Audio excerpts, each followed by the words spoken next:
अब देखो बच्चों, आज जो मैं टॉपिक स्टार्ट करूंगा और ये टॉपिक है मेरा क्या, सॉल्यूशन। ओके। हम इस टॉपिक में जिन पॉइंट्स को डिस्कस करेंगे, एक तो होगा हमारा टाइप्स ऑफ सॉल्यूशन, दूसरा है हमारा solubility of solid in liquid, solubility of gas in liquid and Henry law. Okay, तो फिर स्टार्ट करते हैं। तो सबसे पहले तो हम सॉल्यूशन को डिफाइन कर लें कि ये होता क्या है बच्चों, है ना। सॉल्यूशन, इसको डिफाइन करते हैं। तो देखो, solution is the homogeneous mixture of two or more pure substance. समझ गए बच्चों कि सॉल्यूशन क्या है। Solution is homogeneous, okay, mixture of two or more pure substances. समझ गए बच्चों कि सॉल्यूशन जो है to or more pure substances का एक होमोजीनियस मिक्सचर है। ठीक है। ये जो मिक्सचर होता है, इसमें मिनिमम टू कंपोनेंट्स होते हैं। मैक्सिमम कितने भी होंगे, लेकिन मिनिमम कितने होते हैं बच्चों, टू कंपोनेंट्स। मतलब अगर हम ये कहें कि सॉल्यूशन हैज मिनिमम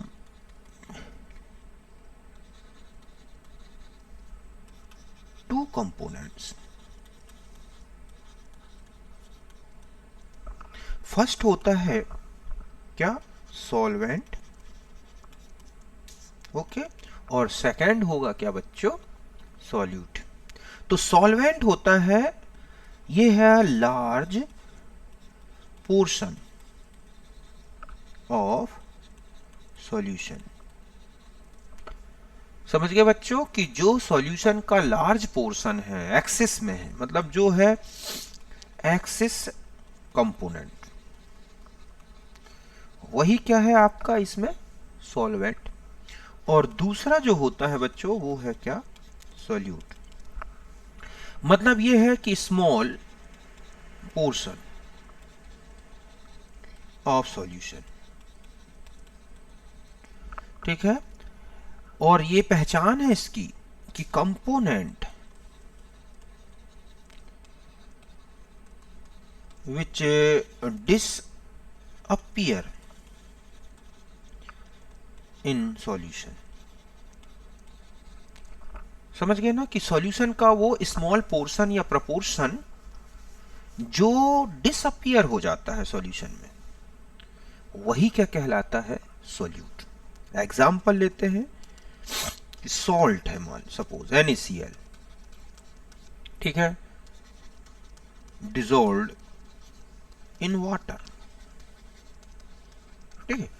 तो यहां पर जब आप NaCl डिजोल्व करोगे वाटर में, तो ये क्या होगा कि NaCl डिसअपियर हो जाएगा इन वाटर। देन हम ये कहेंगे कि जो सॉल्ट है हमारा, वो तो हो गया क्या बच्चों, सॉल्यूट, और वाटर क्या हो जाएगा यहां पर, सॉल्वेंट। समझ गए ना। तो जो लार्ज पोर्शन है या लार्ज प्रपोर्शन है सॉल्यूशन का, उसे तो बोला जाता है क्या, सॉल्वेंट। और जो स्मॉल पोर्शन है या एक जो डिसअपियर हो जाए सॉल्यूशन में, उसे बोलते हैं सॉल्यूट। जैसे आपने NaCl को डिसॉल्व किया वाटर में, तो वो डिसअपियर हो गया, NaCl घुल गया उसमें, तो यहाँ पर जो सॉल्ट था वो है सॉल्यूट और वाटर क्या हुआ, सॉल्वेंट। ओके। और भी एग्जांपल है, जैसे एयर देखा जाए, एयर में जो N2 है ये सॉल्वेंट है, और जो अदर गैसेस हैं, ठीक है, जैसे कि O2 है, CO2 है, ठीक है, नियोन है, एक्सेट्रा, ये सब क्या होंगे यहां पर, सॉल्यूट्स। ध्यान रखें, सॉल्यूशन में सॉल्वेंट तो एक ही होता है। अब सॉल्यूट दो भी हो सकते हैं, एक भी हो सकता है, दो से ज्यादा भी हो सकते हैं। तो इस तरह से सॉल्यूशन में सॉल्वेंट और सॉल्यूट को मैंने डिफाइन किया। अब आप ये ध्यान रखें कि जो फिजिकल स्टेट है, ठीक है, फिजिकल स्टेट ऑफ सॉल्यूशन, वो डिसाइड कौन करता है बच्चों, डिसाइडेड बाय सॉल्वेंट। समझ गए ना कि जो सॉल्वेंट है वही सॉल्यूशन की क्या बताएगा कि उसकी फिजिकल स्टेट क्या होगी। ओके, इसी बेस पर आप देखोगे कि जो टाइप्स ऑफ सॉल्यूशन है, ठीक है, types of solution on the basis of,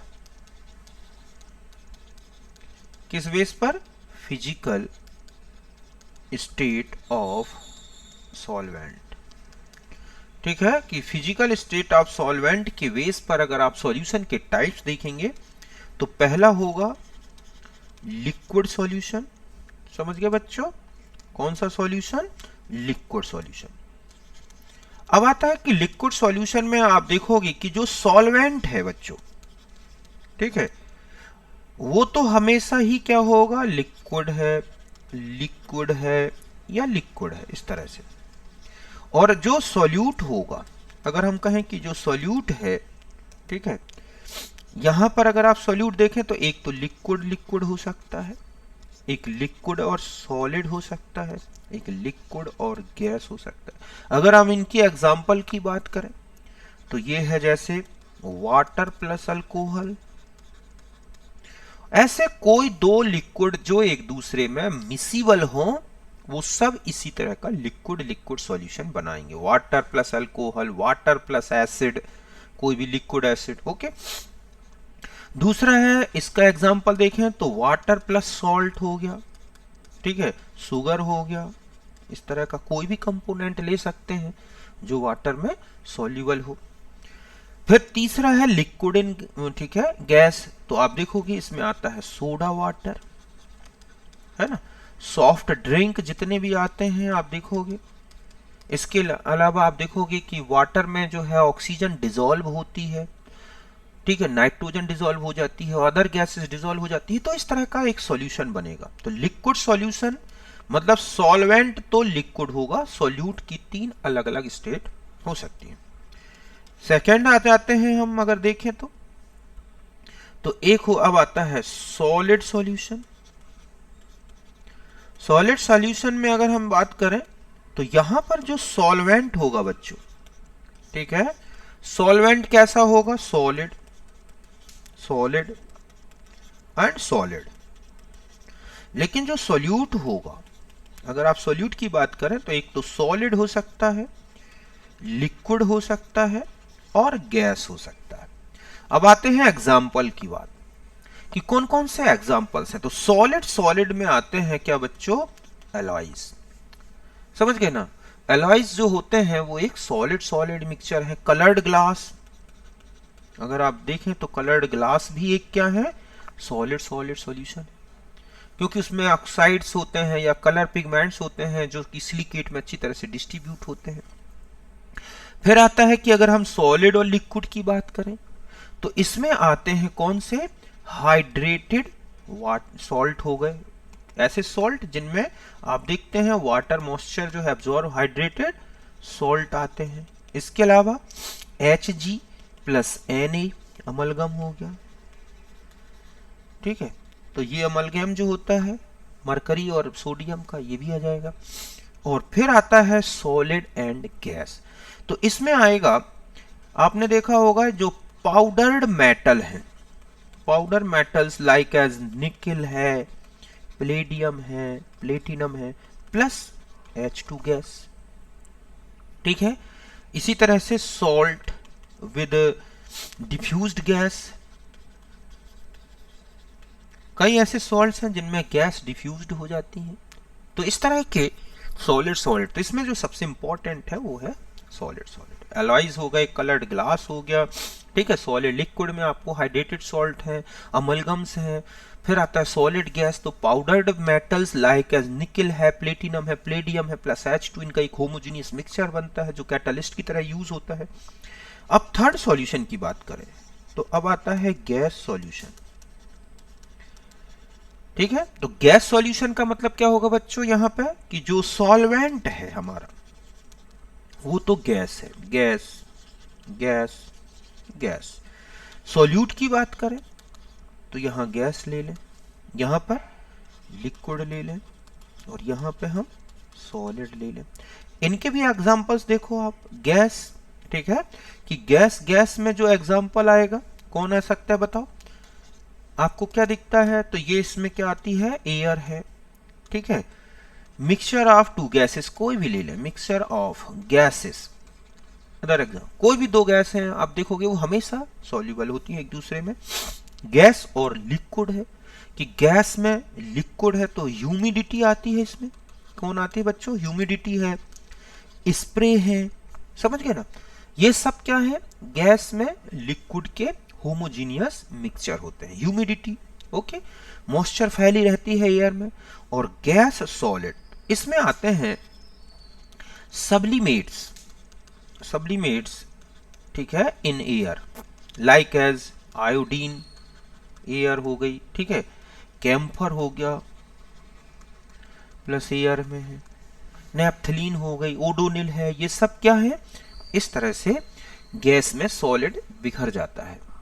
तो इस तरह से फिजिकल स्टेट के बेस पर आपने देखा सॉल्यूशन के 3 टाइप्स होते हैं, लिक्विड सॉल्यूशन, सॉलिड सॉल्यूशन और गैस सॉल्यूशन।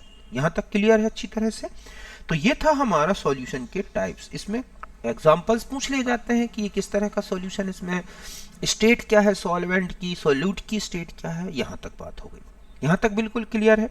अब हम दूसरा पॉइंट आते हैं। दूसरा पॉइंट है हमारा सॉल्युबिलिटी, ठीक है, एस। हालांकि सॉल्युबिलिटी के बारे में आपने इक्विलिब्रियम में पढ़ चुके हैं। यहां पर हम सॉल्युबिलिटी देखेंगे कि सॉल्युबिलिटी क्या है और क्या फैक्टर्स हैं जिन पर सॉल्युबिलिटी डिपेंड करती है। एक तो हम देखेंगे सॉलिड की लिक्विड में सॉल्युबिलिटी, और एक है गैस की लिक्विड में सॉल्युबिलिटी। तो देखो बच्चों, अगर हम एक सॉलिड की बात करें, ठीक है, सॉलिड इन लिक्विड, कि अगर एक सॉलिड की लिक्विड में सॉल्युबिलिटी की बात की जाए तो ये कहलाती है, एक normal definition according to solution, कि मास ऑफ सॉल्यूट, समझ गए ना, in gram dissolved in 100 gram of solvent up to saturated state. मतलब है कि एक 100 ग्राम सॉल्वेंट लिया जाए, ओके, तो उसमें कितना सॉल्यूट डिसॉल्व हो सकता है जब तक कि एक सैचुरेटेड स्टेट ना बन जाए, एक सैचुरेशन की सॉल्यूशन की स्टेट ना बन जाए। मींस हम ये कह सकते हैं कि परसेंटेज ऑफ सॉल्यूट, ठीक है, विद रिस्पेक्ट टू सॉल्वेंट।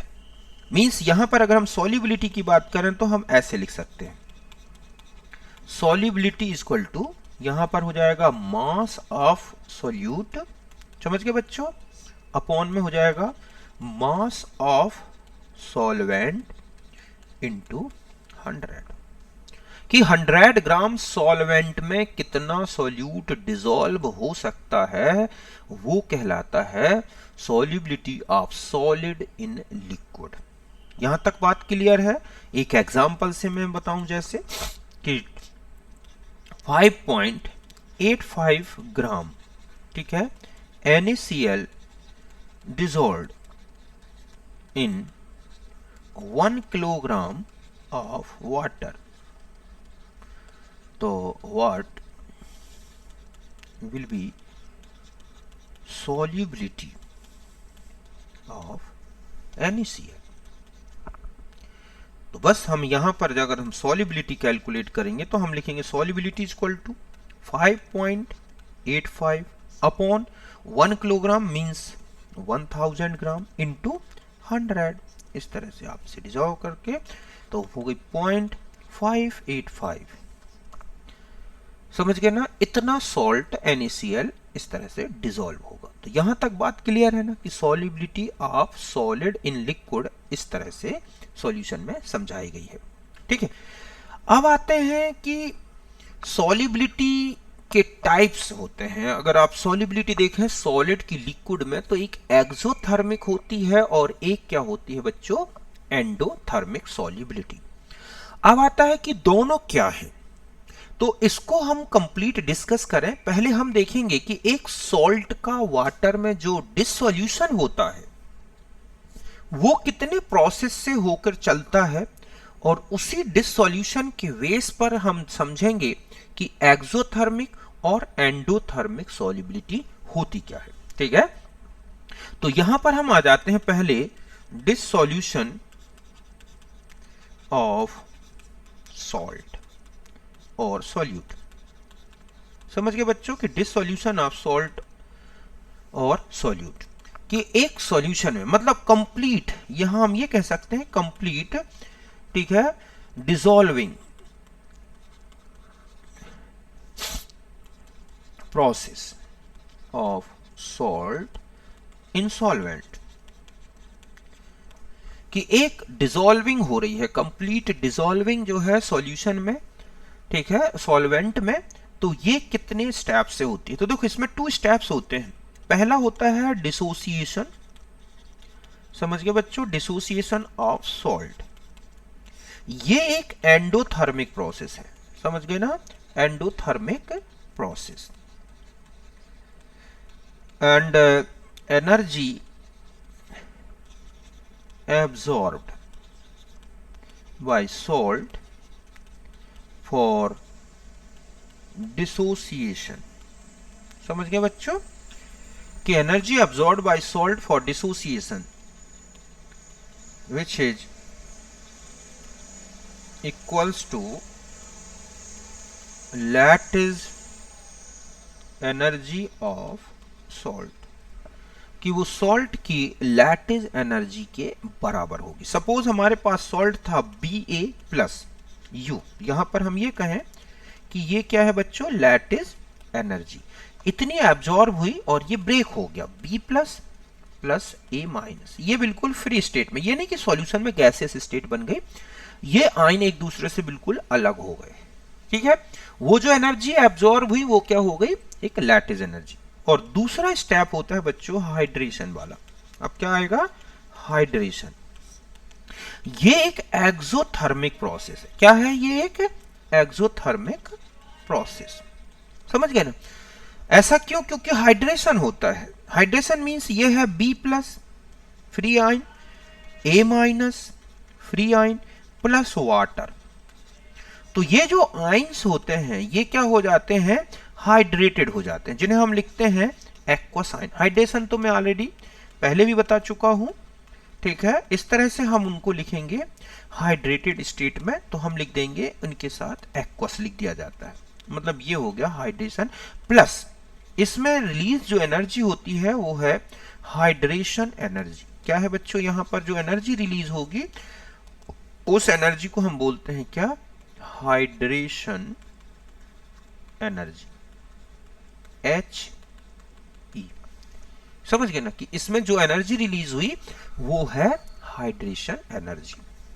तो टोटल अगर हम ये कहें कि टोटल सॉल्यूशन एंथैल्पी, ठीक है, जिसे हम डेल्टा S या डेल्टा, हम इसे लिखेंगे डेल्टा H सॉल्यूशन, तो ये लिखी जाएगी U प्लस HE।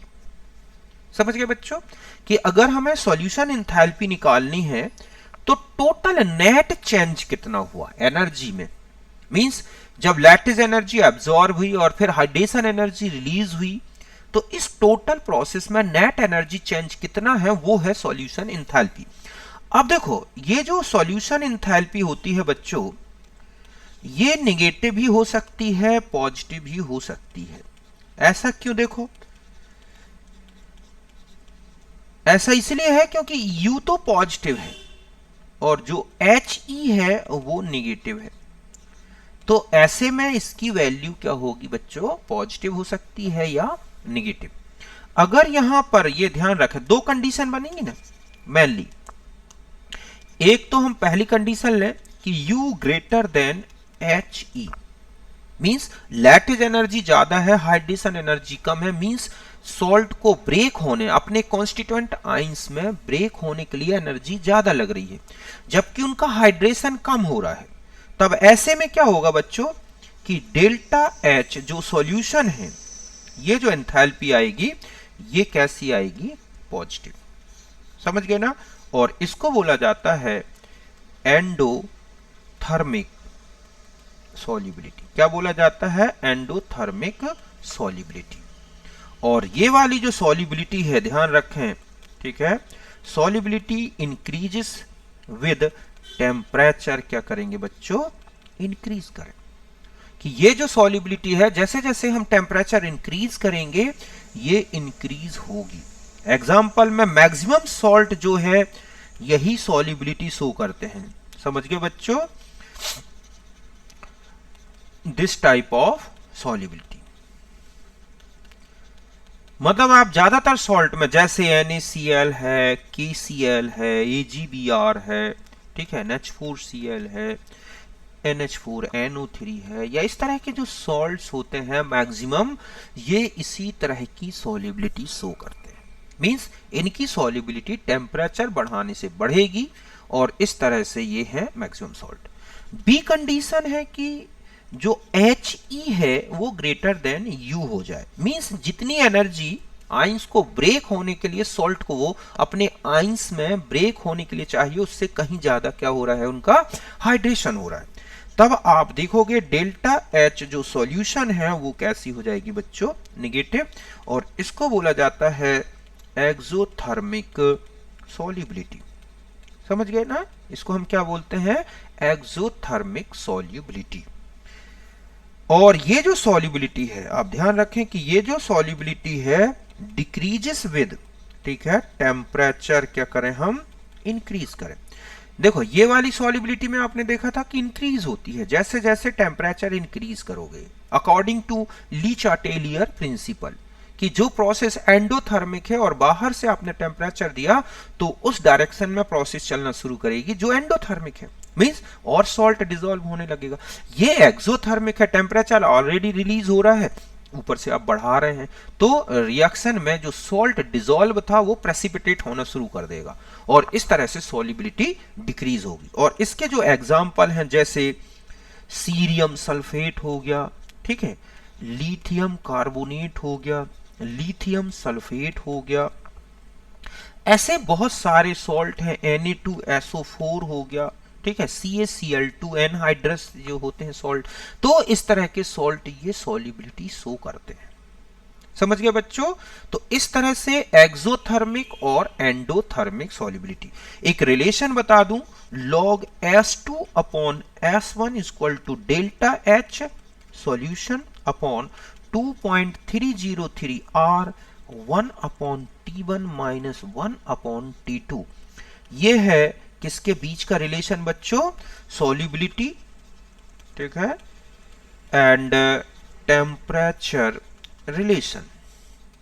यहां पर जो S1 है बच्चों, ये है सॉल्युबिलिटी एट T1 टेम्परेचर, और S2 क्या होगी, solubility at T2 temperature, T2 greater than T1।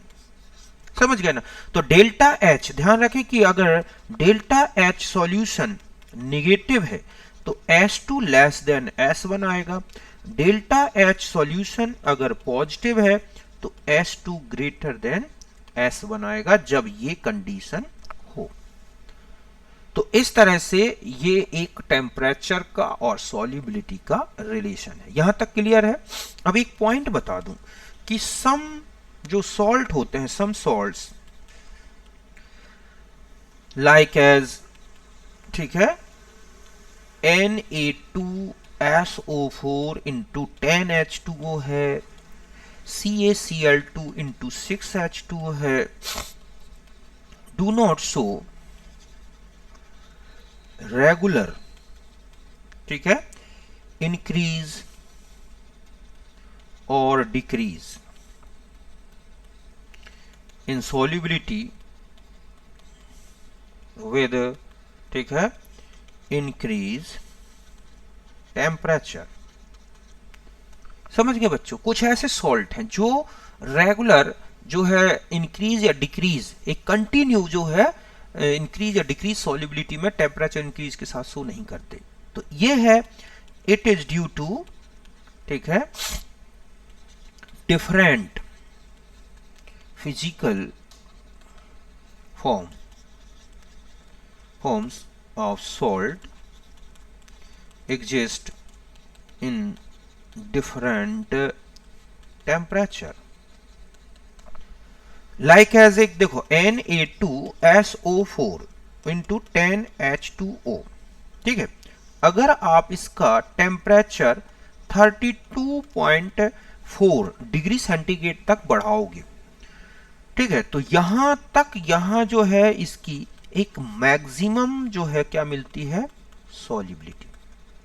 समझ गए बच्चों कि जब टेम्परेचर 32.4 डिग्री तक हम बढ़ाते हैं तो Na2SO4 10H2O जो है एक मैक्सिमम सॉल्युबिलिटी शो करता है।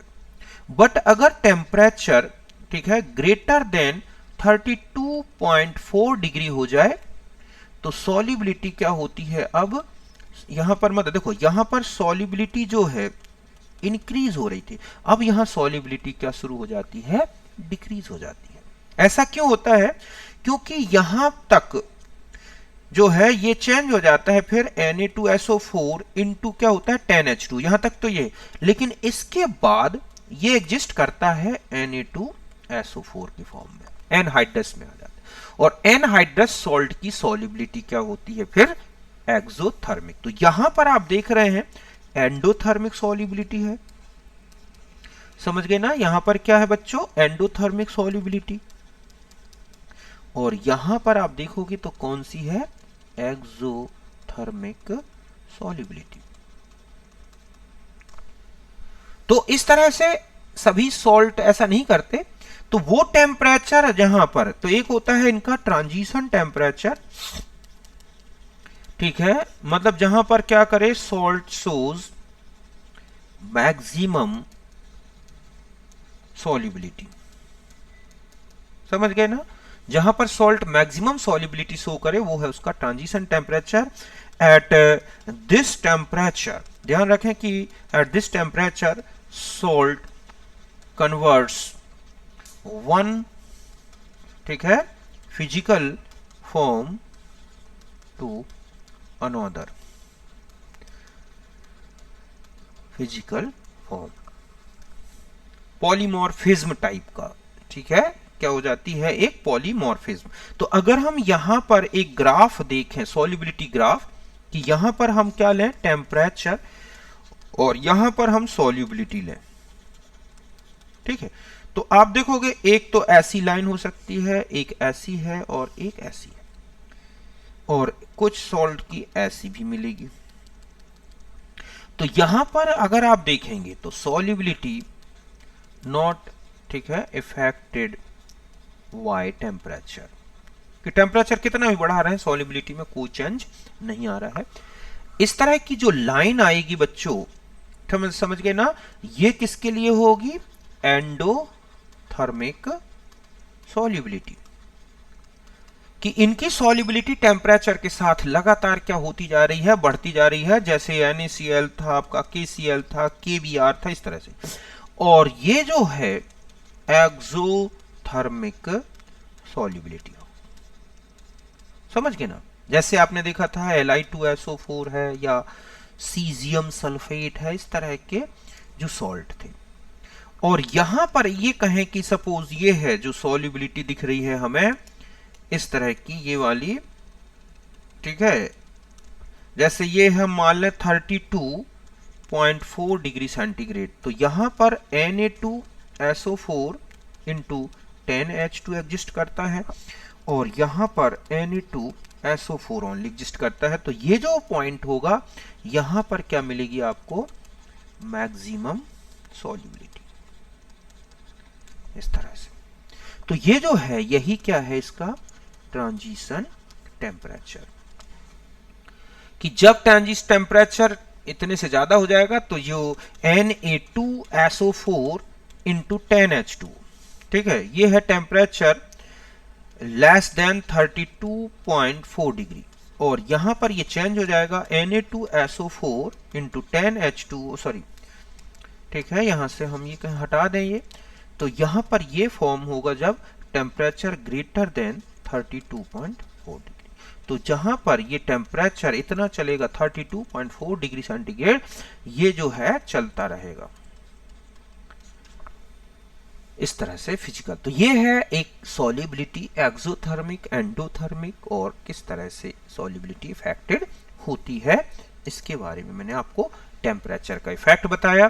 ध्यान रखें, एक और लॉ लगता है कि ये वाला पॉइंट कि लाइक डिसॉल्व लाइक, जैसे को तैसे घोलते हैं। मींस जो आयनिक सॉल्यूट हैं या सॉल्ट हैं, डिसॉल्व इन पोलर सॉल्वेंट। समझ गए बच्चों, पोलर सॉल्वेंट में डिसॉल्व है, जैसे कि H2O है, अल्कोहल से, ठीक है, जितने भी आयनिक सॉल्यूट हैं वो एक पोलर सॉल्वेंट में डिसॉल्व होते हैं, और जो कोवेलेंट सॉल्यूट हैं बच्चों, ठीक है, ये किस में डिसॉल्व होते हैं, डिसॉल्व्ड इन नॉन पोलर, इन्हीं को ऑर्गेनिक और कोवेलेंट, ठीक है, सॉल्वेंट कहेंगे।